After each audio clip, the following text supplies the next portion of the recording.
Evangelho, quinta-feira da sexta semana do tempo pascal.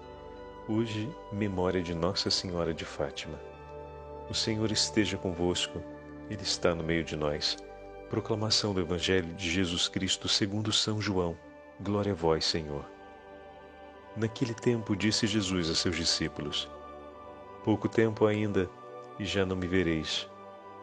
E outra vez, pouco tempo, e me vereis de novo. Alguns dos seus discípulos disseram então entre si: o que significa o que ele nos está dizendo? Pouco tempo e não me vereis, e outra vez pouco tempo e me vereis de novo? E eu vou para junto do Pai. Diziam, pois, o que significa este pouco tempo? Não entendemos o que ele quer dizer. Jesus compreendeu que eles queriam interrogá-lo. Então disse-lhes: estais discutindo entre vós porque eu disse pouco tempo e já não me vereis, e outra vez pouco tempo e me vereis? Em verdade vos digo, vós chorareis e vos lamentareis, mas o mundo se alegrará. Vós ficareis tristes, mas a vossa tristeza se transformará em alegria. Palavra da salvação. Glória a vós, Senhor. Quinta-feira da sexta semana do tempo pascal. Hoje, memória de Nossa Senhora de Fátima, em nome do Pai, do Filho e do Espírito Santo. Amém. Queridos irmãos e irmãs, a meditação de hoje eu gostaria de começar com essa invocação da pequena coroa da Virgem Santíssima que rezamos durante a novena de Nossa Senhora de Fátima e que sei que muitos dos senhores e senhoras ordinariamente a rezam por conta da consagração ou da renovação da consagração à Virgem Maria após a leitura do Tratado de São Luís Grignion de Montfort. Ó Virgem Santa e Imaculada, eu não sei com que louvores poderei engrandecer-vos, pois aquele a quem os céus não puderam abranger repousou em vosso seio. Alegrai-vos, Virgem Maria, alegrai-vos eternamente, sois bendita entre as mulheres, e bendito é o fruto que nasceu do vosso ventre. Amém. Queridos irmãos e irmãs, a Santa Liturgia hoje, nessa quinta-feira da sexta semana do tempo pascal, nos traz o anúncio de Jesus de um breve retorno, ou seja, um pouco de tempo e já não me vereis, mas um pouco de tempo ainda e me vereis. E todo esse diálogo com os apóstolos, na qual o Senhor revela, seja a sua ida para junto do Pai, seja a sua permanência por meio do Espírito, através da ação do Espírito Santo, junto de nós, nos faz recordar de maneira particular no dia de hoje o Imaculado Coração de Maria. Nesse tempo em que esperamos a vinda gloriosa do Senhor, temos um lugar onde buscar refúgio, no Imaculado Coração de Maria. Nesse tempo em que caminhamos na estrada da vida, em que vivemos peregrinos nesse mundo, nós, como meditamos outro dia, que somos cidadãos dos céus, pela dignidade que recebemos no dia do nosso batismo, nós que perseveramos nessa peregrinação rumo à vida eterna, temos uma hospedaria segura, um lugar, como disse São Padre Pio, na qual o inimigo não poderá nos atacar e nos levar a perecer. O Imaculado Coração de Maria é esse refúgio que o Senhor nos deu para que possamos caminhar dia após dia, perseverando na vida evangélica e protegidos de todo perigo e de todo mal. E hoje, exatamente hoje, dia da memória de Nossa Senhora de Fátima, ouvimos o Senhor nos falar sobre a sua partida e o seu breve retorno. Chorareis e vos lamentareis, mas o mundo se alegrará. Vós vos entristecereis, mas a vossa tristeza se transformará em alegria. Bendito seja o nome do Senhor, porque nos confiou ao coração da bem-aventurada Virgem Maria para caminharmos nesse mundo, para caminharmos nesse tempo marcado pelas lágrimas, como diz a oração da Salve Rainha, é um vale de lágrimas, mas amparados pelo manto misericordioso de Nossa Santíssima Mãe, que enxuga nossas lágrimas e nos leva a viver as alegrias que vêm de Deus. Tenham presente isso. A presença da Virgem Maria ao nosso lado é socorro que enxuga e recolhe nossas lágrimas e, ao mesmo tempo, é amparo que nos conduz às alegrias que vêm de Deus, para que a nossa vida seja um canto das maravilhas que o Senhor tem feito no meio de nós. Para entendermos mais essa presença da Virgem Maria, que, como bem sabemos, em Fátima, o padre pega aqui a anotação.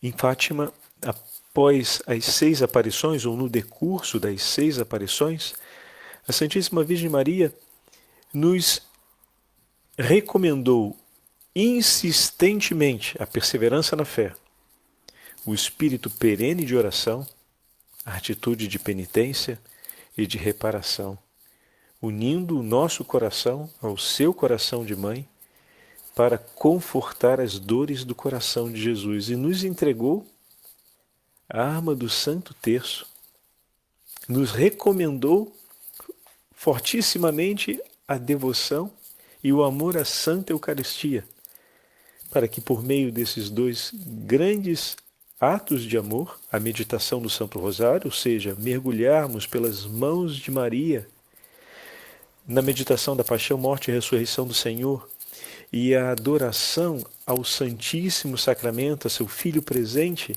no Santíssimo Sacramento, poderíamos assim, no mundo, realizar a misericórdia do coração do Senhor.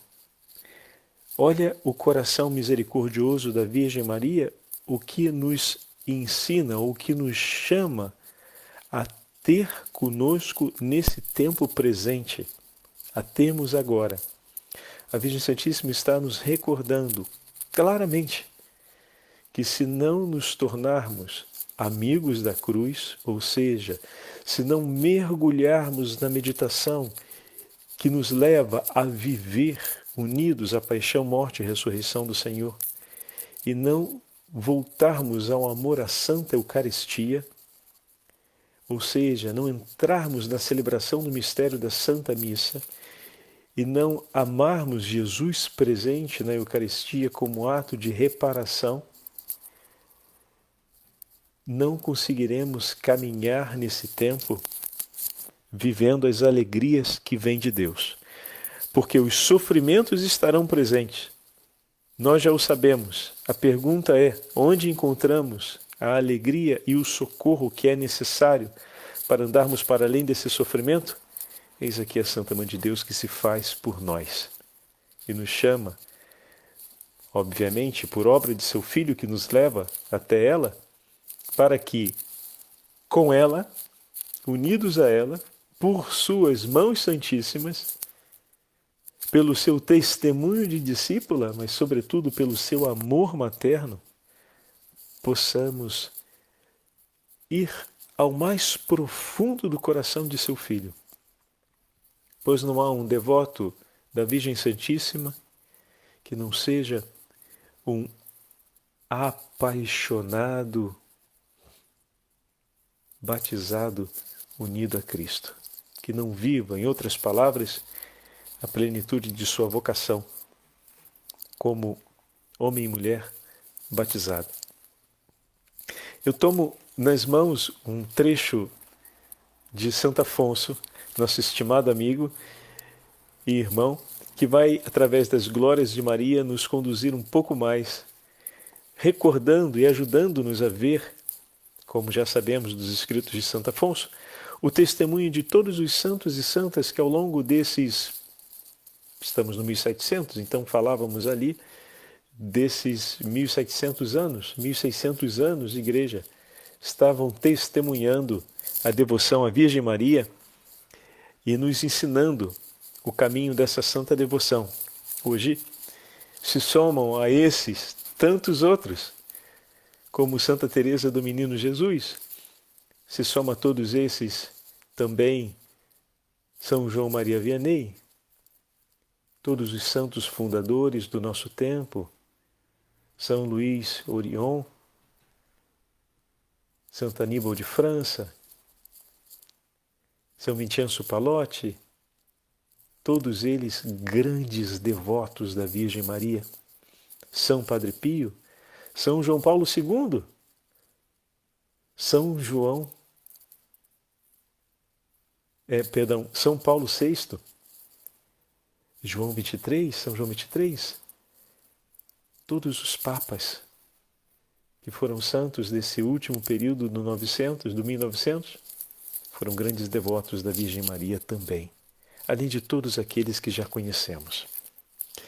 Santo Afonso escreve falando a respeito da intercessão da Virgem Maria por cada um de nós e como ela vem em nosso socorro, pois em Fátima fica claro o chamado da Virgem Maria, como o padre acabou de falar, ela que vem fazer um chamado a todos nós, a cumprirmos um ato de amor a seu Filho e a de empenharmos a nossa vida pela salvação das almas, num ato de reparação e de penitência por todas as ofensas cometidas contra o Sagrado Coração de Jesus, mas ao mesmo tempo ela também nos apresenta o seu Imaculado Coração como lugar de refúgio. Vamos ver agora, nos escritos de Santo Afonso, o testemunho que tantos santos e santas nos fazem a respeito dessa verdade. O Imaculado Coração de Maria como lugar de refúgio para todos nós. Predissera o profeta Isaías, começa escrevendo Santo Afonso, que pela grande obra da redenção nos devia ser preparado um sólio de misericórdia. Capítulo 16, e será estabelecido um sólio em misericórdia. Mas qual é esse sólio? É Maria Santíssima, na qual acham conforto de misericórdia não só os justos, mas também os pecadores. Assim como o Salvador é cheio de piedade, também o é Nossa Senhora, sua Santíssima Mãe. À semelhança do Filho, a Mãe nada pode recusar a quem a chama em seu socorro, pois seu Filho jamais recusou aqueles que suplicaram o seu socorro e a sua misericórdia. Da mesma forma, Maria jamais recusará o seu socorro àqueles que suplicarem por sua misericórdia. O Beato Guerrico, abade, ao escrever uma de suas orações, coloca nos lábios de Jesus as seguintes palavras dedicadas à sua mãe. Minha mãe, em vós quero colocar a sede do meu reino e por intermédio vosso hei de espalhar as graças que me foram solicitadas. Vós me destes o ser humano e eu vos darei ter parte em minha onipotência, com a qual possais ajudar e salvar a quem quiserdes, a quem vos suplicardes. Com grande afeto, dirigia Santa Gertrudes, certa vez, as sobreditas palavras à Virgem Santíssima em sua oração. A nós volvei esses vossos olhos misericordiosos, ó Mãe. E então apareceu-lhe, naquele momento, a Senhora Santíssima com o menino Jesus em seus braços e mostrando-lhe os olhos de seu Filho divino, disse a Santa Gertrudes, são estes os olhos misericordiosos que posso inclinar a fim de salvar todos os que me invocam.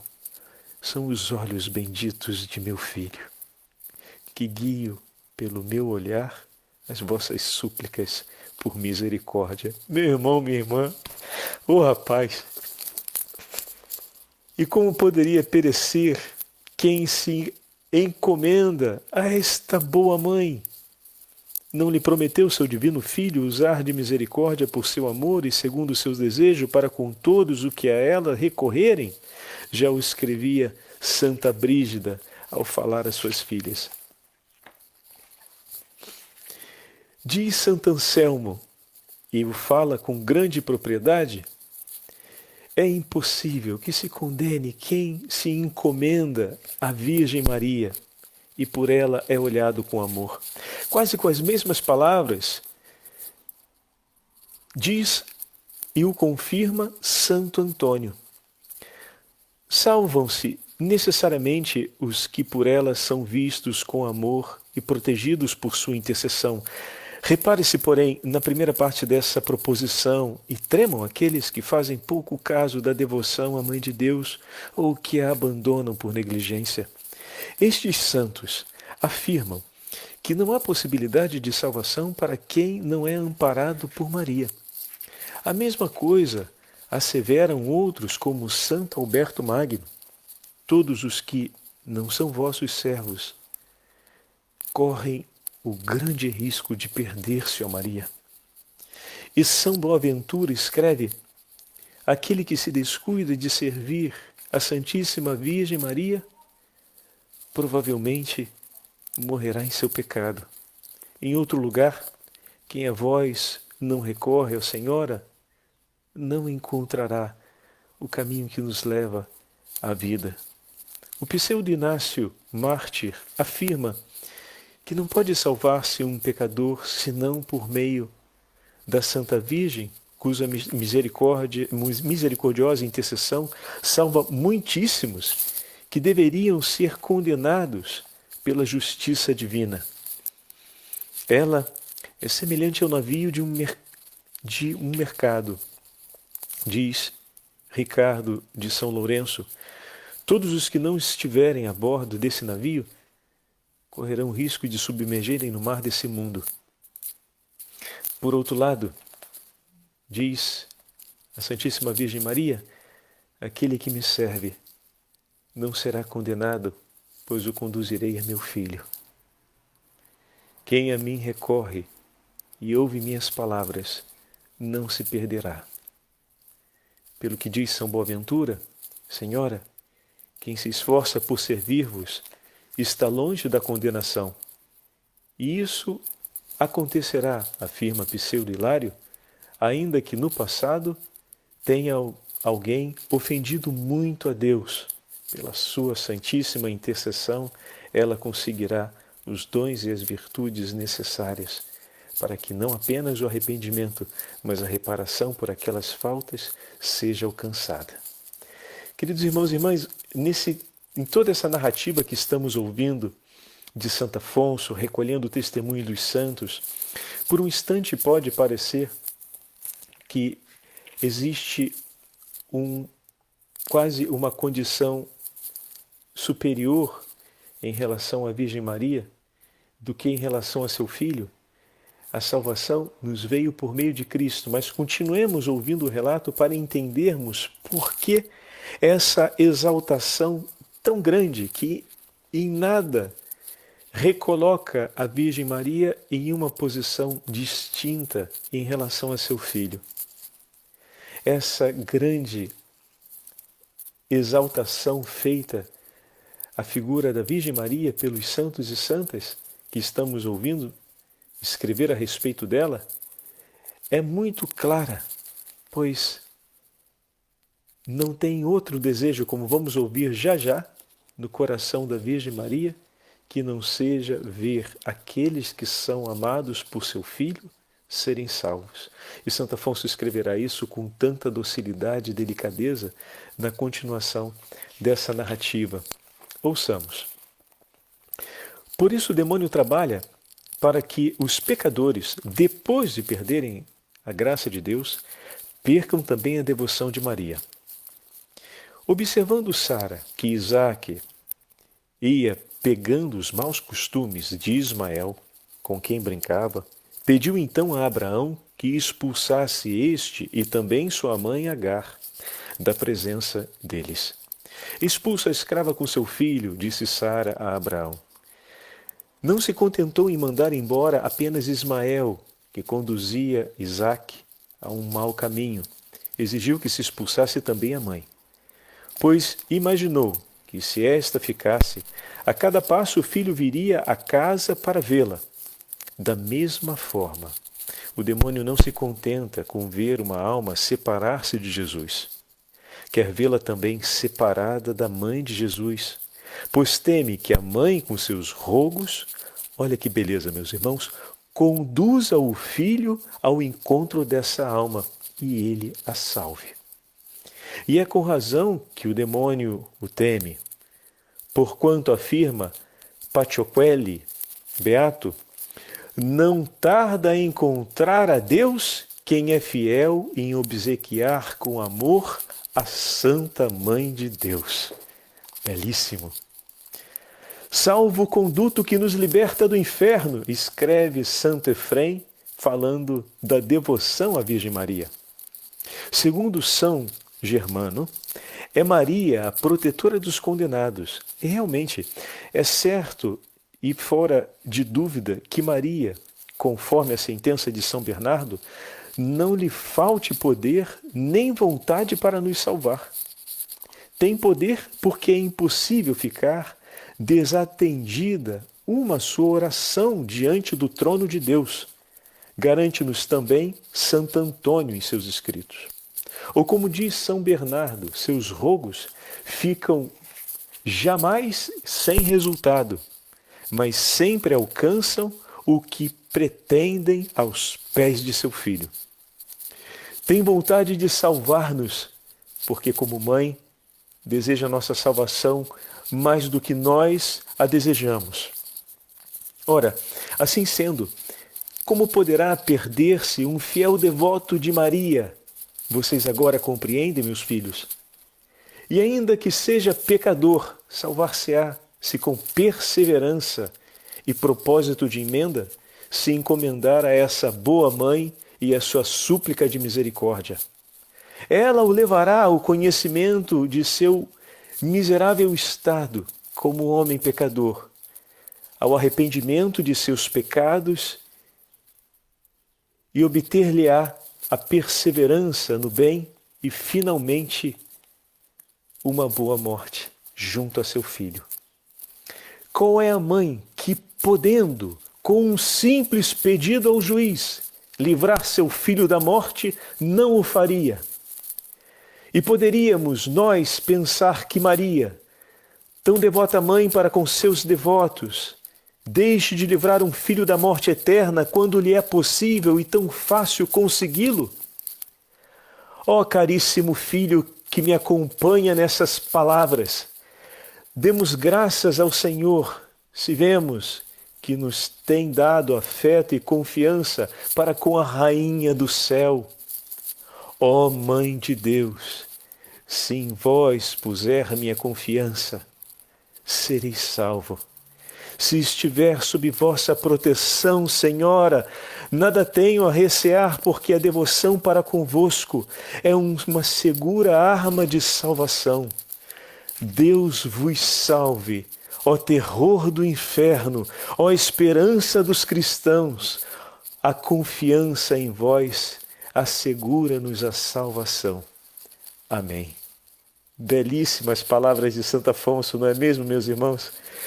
Se podemos alongar ainda um pouquinho o tempo dessa nossa meditação, queria dividir com vocês duas orações muito tocantes à Virgem Maria, que me comovem muito. Uma de Santo Efrem, diácono, e outra de Santo André de Creta, cujos escritos ouvimos de maneira tão sentida e tocante durante o período da Semana Santa, na liturgia das horas. Esse homem que nos fala sobre o Tríduo Pascal e sobre o mistério da paixão de Nosso Senhor de uma maneira tão profunda e tocante cujos escritos que nos conduzem à mistagogia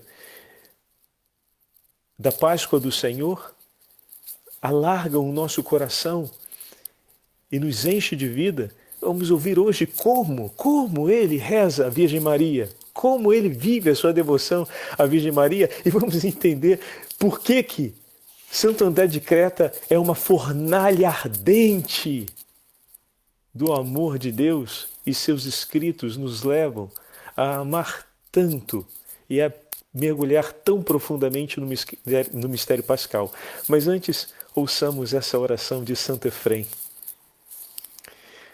Ó Imaculada e toda pura Virgem Maria, Mãe de Deus, Rainha do Universo, nossa clementíssima soberana, sois superior a todos os santos, sois a única esperança dos eleitos e a alegria dos bem-aventurados. Por vós somos reconciliados com nosso Deus. Sois a única advogada dos pecadores, o porto de quem fez naufrágio. Sois a consolação do mundo, o resgate do cativo, a saúde do enfermo, a alegria do aflito, o refúgio e a salvação de todo o gênero humano. Ó grande princesa, ó Mãe de Deus, cobri-nos com as asas de vossa misericórdia e tende piedade de nós.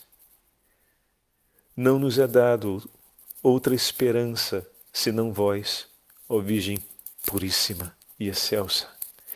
Estamos entregues a vós e nos consagramos ao vosso serviço como vossos servos. Não permitais que Lúcifer nos arraste para o inferno. Ó Mãe Imaculada, estamos sob vosso patrocínio. Por isso, a vós unicamente recorremos, suplicando-vos que nos consistais, que vosso Filho, que não consintais que vosso Filho, irritado por nossos pecados, nos abandone ao poder do demônio. Ó cheia de graça, iluminai minha inteligência, abri meus lábios para que eu cante vossos louvores, principalmente a saudação angélica, tão digna de vós. Eu vos saúdo, ó paz, ó alegria, ó consolação de todo o mundo. Eu vos saúdo, ó maior milagre do universo, paraíso de delícias, porto seguro para os que estão em perigos, manancial de graças, medianeira entre Deus e os homens. Eu vos saúdo, ó Santa Mãe de Deus. Amém. E agora, leio para vocês a oração de Santo André de Creta. Começa do mesmo jeito como terminou a oração de Santo Efrem. Eu vos saúdo, ó cheia de graça, o Senhor é convosco. Eu vos saúdo, ó instrumento da nossa alegria, por quem a sentença da nossa condenação já foi revogada e trocada em um juízo de bênção. Eu vos saúdo, ó templo da glória de Deus, casa sagrada do Rei dos céus. Sois a reconciliação de Deus com os homens. Eu vos saúdo, ó Mãe de nossa alegria. Em verdade sois bendita, pois que só vós, entre todas as mulheres, fostes achada digna de ser mãe do vosso Criador. Todas as nações vos chamam bem-aventuradas, bem-aventurada. Ponha eu em vós minha confiança e serei salvo. Esteja eu debaixo de vossa proteção, Senhora. Não tenho de que temer, porque ser devoto vosso é ter certas as armas de salvação, as quais Deus só concede àqueles que quer salvar. Ó Mãe de misericórdia, aplacai o vosso Filho. Enquanto estáveis na terra, só ocupáveis uma pequena parte dela, mas agora que estáis exaltada sobre o mais alto dos céus, todo o mundo vos considera como propiciatório comum de todas as nações. Nós vos suplicamos, pois, ó Virgem Santíssima e Mãe de nosso Deus, que nos concedais o socorro de vossas preces junto a Deus. Vossos rogos não são mais caros e preciosos que todos os tesouros da terra. Nos são mais caros e preciosos do que todos os tesouros da terra. Eles fazem com que Deus seja propício para com os nossos pecados e nos obtém uma grande abundância de graças para recebermos o perdão e praticarmos a virtude. Vossos rogos guardam à distância nossos inimigos, confundem os seus planos e triunfam de seus esforços. Vossos rogos nos garantem a salvação.